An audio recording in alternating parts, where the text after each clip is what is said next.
Hello everyone, welcome back. Today we are going to take up a very important aspect of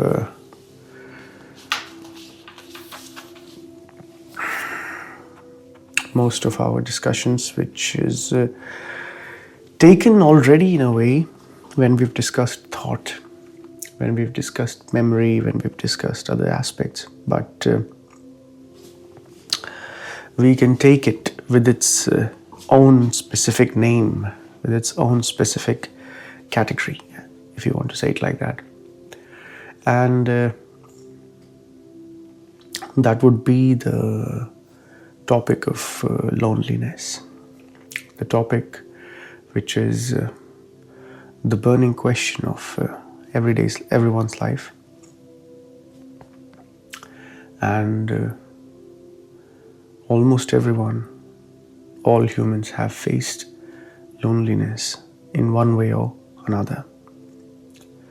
I would even question, maybe even some animals face it when they are left out of their tribe, of their group, and they might also have to face this psychological aspect of being left out, being lonely, being the only one. So, in general, loneliness is not associated with being in company physically. You could be physically by yourself and feel lonely, or you could also be with people and still feel lonely. There have been instances when a relationship is not working, and it has been mentioned or stated by many people that even though they were surrounded by people, but because the relationship itself was not working, they felt the feeling of loneliness. So, loneliness is not strictly connected to be in presence of someone physically or to not be in presence of someone physically. It's not strictly a physical aspect. It could be physical. It could be that you are physically just by yourself and you feel alone. Or it could not be the case, as we just talked about. So, the essential question then comes to that: why loneliness arises, for example? Under what conditions does it arise? What are the key components, key ingredients for the formation of loneliness? So, looking at it,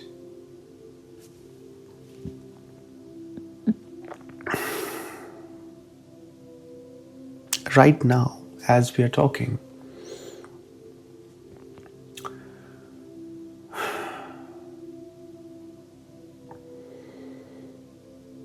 somebody you feel close with, somebody you feel attached to, let's say, and that person leaves because of any situation, which is a very common aspect of life. In life, things come and things go. So the person leaves, and after the person leaves, there's this immense pressure, there's this immense cloud, there's this immense field of loneliness. And loneliness doesn't come alone. Loneliness comes with other things as well. When you're lonely, you also get angry. You're also angry in a way at that time when you're lonely. You're also afraid from inside that I'm lonely. What if I will always be lonely? What if no one would like me? What if this loneliness will never end? Okay? I'm just slowly exposing it. You can do it as well with me. As you're sitting there listening, bring out this loneliness. It's not something hidden inside of you. Or you can check whenever you felt lonely. You might be able to recall that moment that yes, when loneliness came, this is what happened. Okay? So if you are lonely right now, you can do it right now. If you don't feel so much lonely right now, don't think loneliness is not there. Okay? It's just in a different form. Okay? The reason it is in a different form is because the observer of loneliness has changed. Okay? It's a beautiful insight, just flowered. The state from which you watch yourself, that state itself is changing. Sometimes you look at yourself when you're very happy. Sometimes you look at yourself when you're very sad. Sometimes you look at yourself when you're very lonely.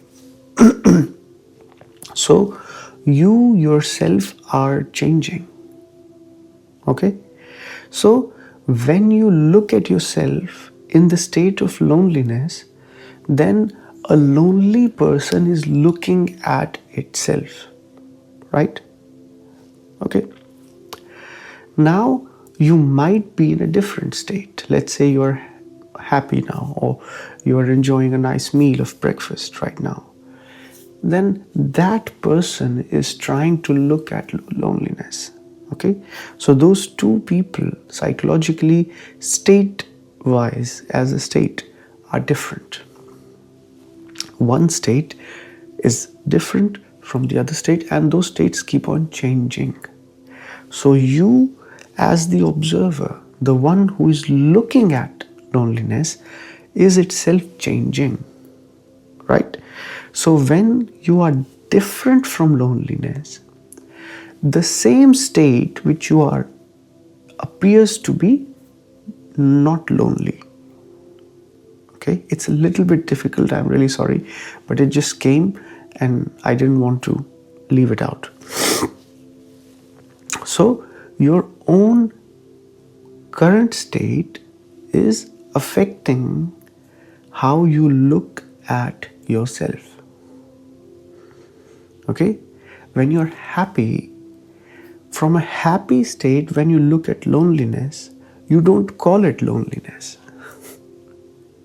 Okay? You call it something else. Even though it's the same exact movement, it's the same exact egoic movement.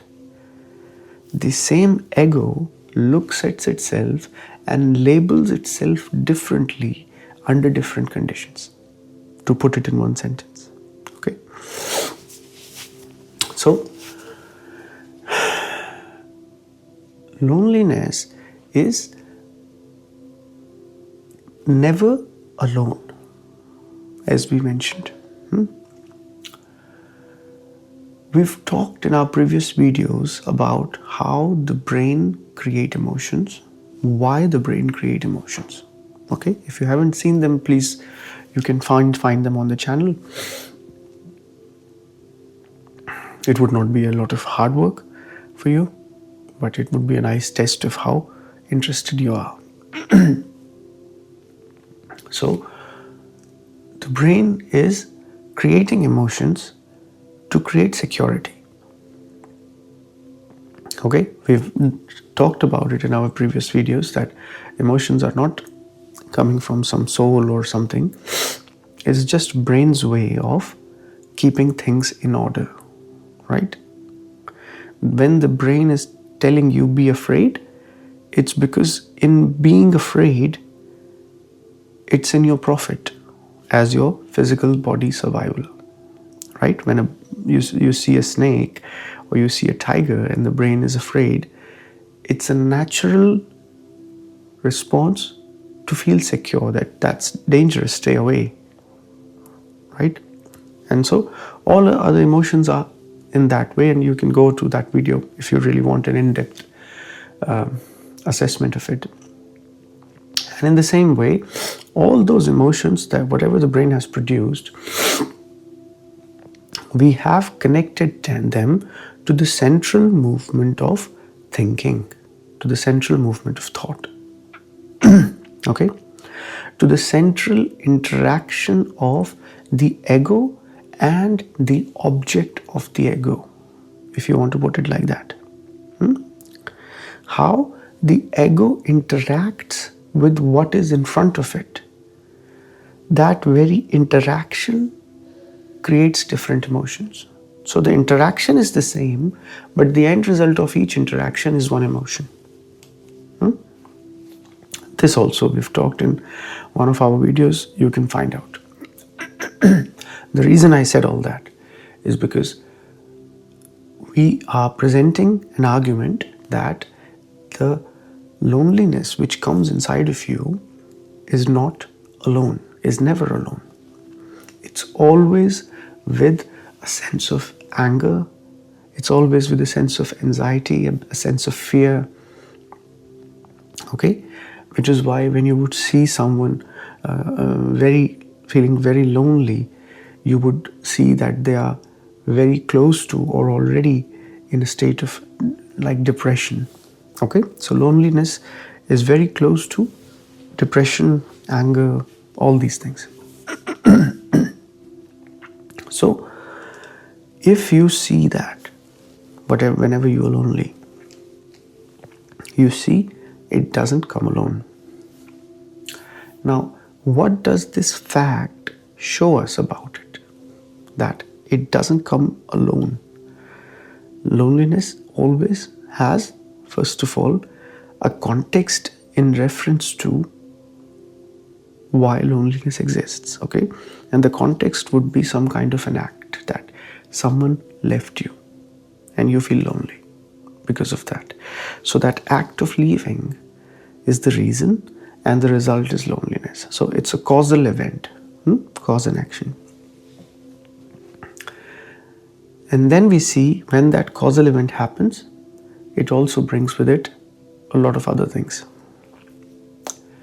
But most of those things, like fear, anger, anxiety, we have seen, if you've been with us in the videos, are connected to thinking.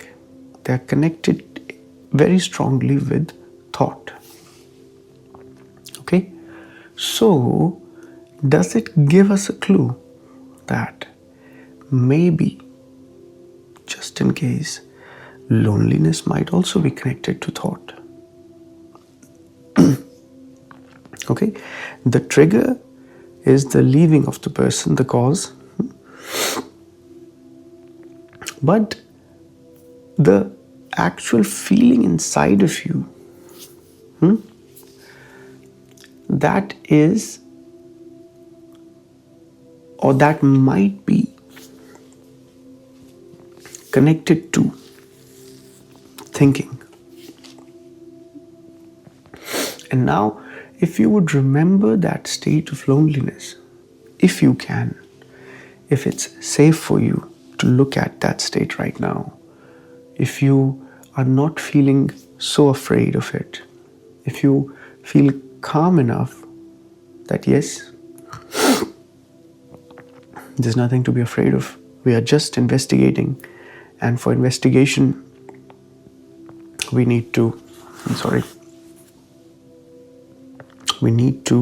look at things. For investigation we need to observe them. So if you would look at that loneliness, then you would see that in that moment of loneliness, the brain feels tremendously insecure. The brain feels totally helpless. Okay, a bit of shakiness and everything. And to restore the essence, or not even in essence, to restore some level of security, the brain uses what it uses to fix every problem of life.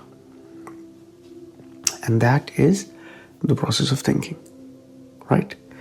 That event of leaving provides a tremendous shock to the brain that someone has left. And that shock creates a tremendous sense of insecurity in the brain. And as we've discussed before, a totally insecure brain is incapable of functioning properly.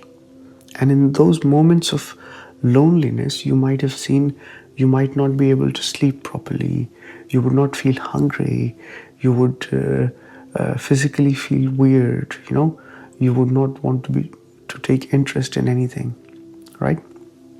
And that's essentially because the brain demands or needs, first of all, a sense of feeling that yes, I'm fine, I'm secure. And then it can be creative, it can be whatever it wants to be. A person who hasn't had water for many days is not going to sit and start compose a melody. It's just not sensible. For that person, the essential thing is to find water. Tremendous. Okay? So, the brain receives this sense of tremendous shock and insecurity. And as we solve most of our problems by starting to think about it, brain starts to employ thinking to fix loneliness. Or it doesn't even say loneliness, to fix this thought. Okay, when I say thought, it becomes very difficult. To fix this shock. Okay, the person leaves, the brain receives a shock, and insecurity comes in. Now, to do something about that insecurity, the brain starts to think. Okay, the first thing that thought does when it comes to help the brain, okay, when it comes to fix that feeling of shock, is to ask, what am I facing right now? What is it that needs to be solved? Which is a very basic question. And then thought labels that very feeling of shock as loneliness. Okay, now please, I want to make really sure that very feeling which thought comes to solve or fix, and thought itself and the brain and the shock are all one. Okay, you don't have these rooms or you think you have, but actually that very all of that process is happening all together at once, if I can put it like that to make it more clear. So the moment you receive the shock of the person leaving, you have changed. As I said in the beginning of the video, that loneliness doesn't go away, but the person looking at loneliness changes. So that very shock is what you are now. From that shock, you look at yourself to solve that shock, to do something about it, because in that state of shock, you don't feel nice. You don't feel like, yes, you're like, what should I do? What should I do? Thought comes in, right? Now, thought is also coming from you. It's not coming from some stars or something. Okay? So, from the state of shock itself produces a thought to fix that own state. This is actually beautiful, what we are seeing right now. The person leaves, that very leaving creates a shock. Okay? And actually, why it creates a shock is because the person who leaves, when the brain observes that the person has left, the brain itself concludes that someone has left me. That's brain's conclusion based on the observation, right? That very conclusion done by the brain creates the shock. Okay? Creates the whole essence of this shock that someone has left me, I'm hurt. Creates the hurt, you can say. So, the very hurt which is received is not alone. It is also created in a way the brain has a participation in it. The person has left, but brain has made this conclusion. And that very conclusion has created the hurt. Okay? And that very state of hurt produces a thought to fix the same state itself. Now, thought is not coming from somewhere else. You are the whole system.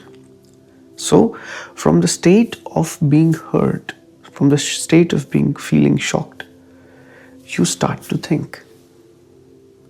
And when thought comes, it labels that whole state of being in a shock as lonely. And that's when you say, oh, I am lonely. I feel lonely. Okay? So, the state of hurt coming to solve itself, coming to fix itself. When thought comes, it says, I'm lonely. Right? And then thought can only solve anything by thinking. That's how thought works. And then thought starts to run. If you would have remembered the moments when you feel lonely, you are tremendously overthinking. If you remember those moments, I do not know. You are tremendously calculating what has happened. Why this happened? Why this person did this? What this? Why the person left? Can I still do something? Oh, this is what I did wrong. Oh, this is what I did right. Oh, now I understand how it was like that, blah, blah, blah. All that is going on inside of you in that state. All of that is thought's attempt to fix that loneliness, to fix that hurt, that shock, so that the brain can feel a bit safe. And the brain does feel a little bit safe. You know why? Because it feels that it is at least trying to solve it, which is in a sense of a little bit security. That, okay, I'm not sitting idle about my problem, I'm actually doing something about it. That's also a sense of feeling secure. Okay, so the person leaves, the brain itself concludes that someone has left. That very judgment creates hurt.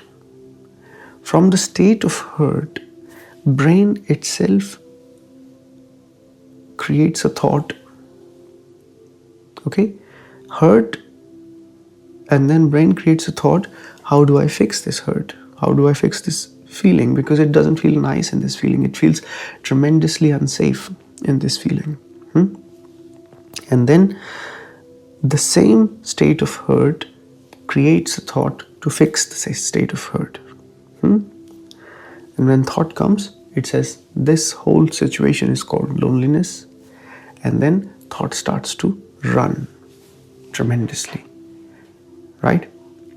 And that's why also you feel a loss of tremendous amount of energy in those times of being lonely. If you've seen a person who has felt lonely for a long time, you would see that physically the pressure they have to feel.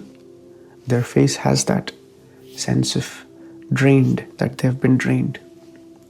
And that's essentially because the thought uses tremendous amount of energy. And if thought keeps on running, and in those initial days of loneliness, even you're not able to sleep in the night. So thought rarely stops. It's like running thought 24/7. And when you don't get that rest, it has a tremendous effect on the body. But on the other hand,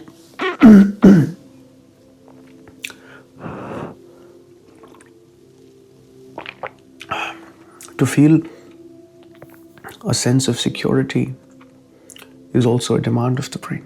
The brain cannot function without it. So, this is how loneliness arises. This is how loneliness is born. And this is how we can show that loneliness is also connected with thinking, you can say. The moment that thought which comes from the hurt state to say, I will fix this state, and it says this is all loneliness, all the time when that thought is running, that thought is keeping the conclusion that you are hurt. That thought is the very continuation of that hurt, of that loneliness. Because that thought was born from that state of hurt. It wasn't born from a different state. Right? Now, if your loneliness was not too strong, let's say in a month or in 2 months, in 3 months, you start to normalize with life. And then you say, I don't feel the same loneliness again because now I'm busy with my work, or I found another person, with whom I feel nice and whatever reason. Now, it doesn't mean that the initial loneliness has gone away. That's the whole thing we were trying to say in the beginning. That very state of hurt or loneliness has just transformed because the observer of that state has transformed itself. Okay? What does it mean, actually? You see, we just saw something. When I change, loneliness changes. Okay? So, me and the loneliness are not two different things. We are connected together.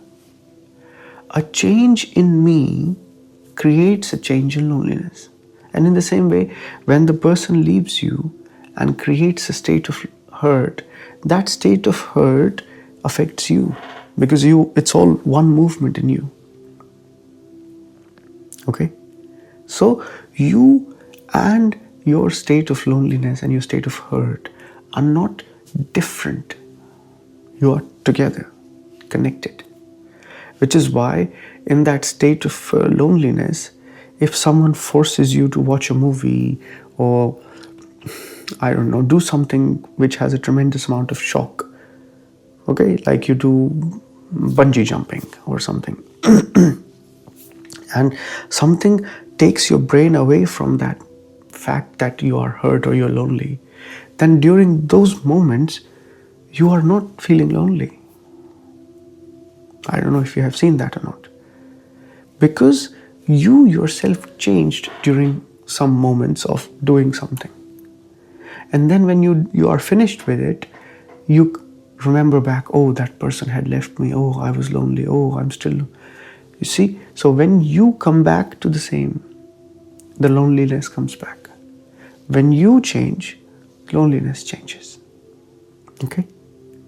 This is what Krishnamurti has been excessively saying as the observer, the subject, and the object, what it's looking at, they are in a relationship. They are together. So, That's how we keep looking at loneliness. Okay? So loneliness hasn't left us. Loneliness has only changed because I have changed. And it will come back the moment I change back to the state of hurt.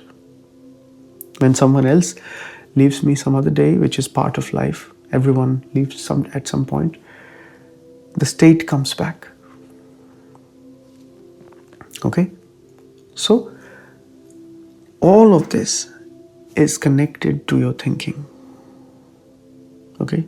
So, you cannot fix any of that without fixing thinking. Thought is at the center of it. Whether it's fear, whether it's anxiety, whether it's whatever, whether it's loneliness. Because thought is the one trying to solve it. Thought is the one who has created it. Okay? That very judgment in the beginning that I said, when the person leaves, the brain says, oh, that person has left me. That very judgment is made using thought. And because of that judgment, hurt comes. Okay? If you see somebody leaving you and don't make a conclusion out of it, the intensity of that person's leaving is tremendously reduced. Tremendously reduced. Right? But because the brain is so used to making conclusions out of everything, it also makes conclusion at that moment. It ends up making a conclusion at that moment. And then the hurt comes in.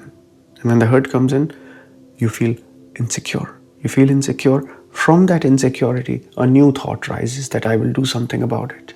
And it says, this is loneliness. You basically feel totally disconnected from everything. Which is what the ego is. The ego is totally disconnected with everything because that's how it defines itself. So, if you can see this movement in your life, if you can see how it happens, then we can raise the question in this whole chain of movement of loneliness. Is there a place that we can attack? As Buddha used to say, attack this part of the chain because it's the weakest. So in the same way, can we have a chain in loneliness, in the movement of loneliness, that we can attack? And because the essential aspect on which everything is dependent is the process of thinking, I see it that has to be that element which needs to be attacked. Okay, when I say attacked, I don't mean like you crush thinking or you try to over control yourself. Okay, it's a metaphor just to use right now. We've used so much heavy language, so why not? So we will see in the next video. We've already reached more than 30 minutes. That how we can approach this movement of loneliness in a way where it leads towards its own resolution peacefully. So that will be all for today, and I hope some kind of insight was shared with you guys, some kind of perceptions was shared with you guys, and if you have any questions, then please write to me in the comments, or you can reach us on Instagram. And now I would like to remind that the Spotify channel is also, I'm going to upload on the Spotify podcast as well. Maybe I will share the link for that in the video description of this, and then if you feel like you want to listen on Spotify, why not? So yeah, that would be all for today, and have a good day.